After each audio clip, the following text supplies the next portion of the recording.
कई बार हमारी बॉडी हमको कुछ सिम्टम्स दिखाती है।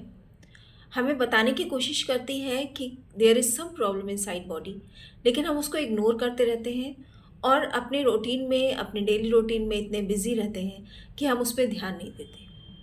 और वो प्रॉब्लम्स आगे जाके एक मेजर इश्यू में कन्वर्ट होती हैं, और जब वो मेजर इश्यूज़ में कन्वर्ट हो जाती हैं, तो हम मेडिसिन्स लेने के लिए भागते हैं।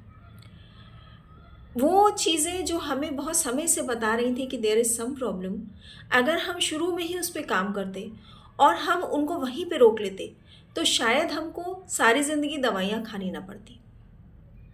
हेलो एवरीवन, मैं डॉक्टर जया शर्मा। मैं आपसे यही बात करना चाहती हूँ कि हम अपनी डेली लाइफ में इतने बिज़ी रहते हैं कि हम अपने पे ही ध्यान नहीं देते। हम अपने चारों तरफ के एनवायरनमेंट को खुश करने की कोशिश करते हैं, हमेशा मैनेज करने की कोशिश करते हैं। ये कोशिश करते हैं कि हमारा बिहेवियर अच्छा रहे, हम लोगों के लिए कुछ कर पाएँ, अपनी फैमिली को खुश रख पाएँ, लेकिन वो हमसे नहीं हो पा रहा होता क्योंकि हमारा इंटरनल एनवायरनमेंट, हमारी बॉडी हमसे खुश नहीं है। हम अंदर से अनकंफर्टेबल होते हैं, इरिटेटेड होते हैं। हम उन सारे कहीं पे हमें पेन हो रही है, कहीं पे हमको ऐसा महसूस हो रहा है कि हमें कुछ रेस्ट की ज़रूरत है, लेकिन हम सारी चीज़ों को इग्नोर करते हुए अपनी बॉडी को खींचते हैं, अपनी बॉडी को यूज़ करते हैं, और एंड में रिज़ल्ट ये निकलता है कि एक समय पे आके हमको मेडिसिन्स पे ही डिपेंडेंट होना पड़ता है, और हम थ्रू आउट लाइफ उसके लिए मेडिसिन्स लेते हैं। हमें ये ध्यान देना चाहिए कि हमें क्यों लगातार इरिटेशन हो रही है, हमारी बॉडी में शिवरिंग क्यों होती है, हमारे को गुस्सा क्यों आता है, किसी भी छोटी सी बात पे हम इरिटेटेड महसूस करते हैं। तो ऐसा क्यों हो रहा है, हमें क्या चीज़ देखने की ज़रूरत है। अगर आपको ऐसा लग रहा है कि कहीं आपका एक जो इरिटेशन इशू है वो बढ़ रहा है, आपको छोटी छोटी बातों पे गुस्सा आ जाता है, या आप अनकंफर्टेबल महसूस करते हैं, कहीं आपका बीपी तो हाई नहीं हो रहा जो आगे जाके हार्ट प्रॉब्लम क्रिएट कर सकता है। तो ध्यान दीजिए छोटे छोटे सिम्टम्स पे जो कि आपकी बॉडी आपको देती है। हम जब बहुत अनकंफर्टेबल हो जाते हैं जाके मेडिसिन लेते हैं, लेकिन वो सिर्फ कुछ समय के लिए नहीं होती, वो थ्रू आउट लाइफ के लिए हमें लेनी पड़ती हैं। और थ्रू आउट लाइफ उन दवाइयों के साथ तो हम कंफर्टेबल हो जाते हैं, लेकिन हम ये नहीं सोचते कि अगर हमें ये दवाइयाँ ना लेके हम अगर सिंपल अपनी लाइफस्टाइल चेंज करके इन सब चीज़ों को अपनी जो दवाइयाँ हैं जो कि बाद में हमको साइड इफ़ेक्ट्स भी देके जाएंगी, उनसे हम छुटकारा पा सकते हैं।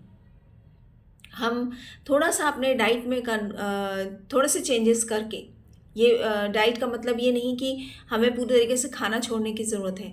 जो खाना खा रहे हैं उसमें ही इतना पता चल जाए कि कितना क्या चीज़ें हमको अवॉइड करने की ज़रूरत है, क्या चीज़ें हमको बढ़ाने की ज़रूरत है, क्या अमाउंट लेने की ज़रूरत है। सिर्फ़ इतना सा ही पता चलने पे अगर हम बहुत समय से चल रही मेडिसिन्स को भी छोड़ सकते हो, तो इससे अच्छा कुछ नहीं। डाइट और लाइफ़स्टाइल एक ऐसा फैक्टर है जिस पे काम करने की ज़रूरत है, जो कि आपको थ्रू आउट लाइफ हेल्प करेगा। आपकी चलती हुई मेडिसिन्स भी बंद कर सकता है, आपको मेडिसिन कभी ना लेनी पड़े सारी ज़िंदगी, ये भी हो सकता है, जो कि ज़्यादा ईज़ी है, ज़्यादा अच्छा है आपकी बॉडी के लिए, जिससे कि आप थ्रू आउट लाइफ बिना चिंता के, बिना प्रॉब्लम के आप अपनी लाइफ को एंजॉय भी कर सकते हैं। अपने बच्चों को भी देख सकते हैं, अपने घर पे भी ध्यान दे सकते हैं, अपने वर्क को भी ध्यान से देख सकते हैं। तो ज़रूरत ये है कि डाइट और लाइफस्टाइल पे काम किया जाए, जो कि बहुत मेजर मेजर इश्यूज़ जैसे कि डायबिटीज़, थायराइड, फैटी लिवर, आपकी किडनी के इश्यूज़, गट के इश्यूज़, सब पे काम कर सकती है। और सिर्फ जो नॉर्मल रूटीन फूड होता है उससे, तो अगर इस दिशा में काम किया जाए, इस डायरेक्शन में चला जाए, जिससे कि हम हमेशा ठीक रह सकें और हमें कभी चिंता ना हो कि हमें कुछ होगा, तो ध्यान दीजिए इस चीज़ पे।